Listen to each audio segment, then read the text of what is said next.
দেখতাম এতদিনে রাজাকার হয়ে যেতাম। আল্লাহ আমাদেরকে বাঁচাই দিয়েছে, আল্লাহর মেহেরবানি, ঠিক কিনা বলেন? মন মতো হইলে মুক্তিযোদ্ধা, মন মতো না হইলে রাজাকার। কত কিছু দেখলাম। পাক হানাদার বাহিনী জিজ্ঞেস করতো মুসলিম না অমুসলিম চেক করার জন্য, বলতো কালেমা বল, কালেমা বাতাও। তো যারা কালেমা বলতে পারতো পাকিস্তানি বাহিনী নাকি ওদেরকে ছেড়ে দিত, শুনেছি। তো একজনকে, এক বাঙালিরে পেয়ে তার মাথার মধ্যে বন্দুকের নল ধরে বলতেছে কালেমা বল সালে, কালেমা বাতা, কালেমা বল। তো ভয়ের চোটে এই দোয়া পড়া শুরু করছে। ও পড়তেছে লা ইলাহা ইল্লা আনতা সুবহানাকা ইন্নী কুনতু মিনাজ জালিমিন। পাকিস্তানি বলে সালে ইয়ে তো মুসিবত কা কালেমা है।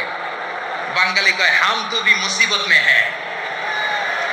পাকিস্তানি বলে বেটা কোন দোয়া বললি, এটা তো মুসিবতের কালেমা। কয় আমিও তো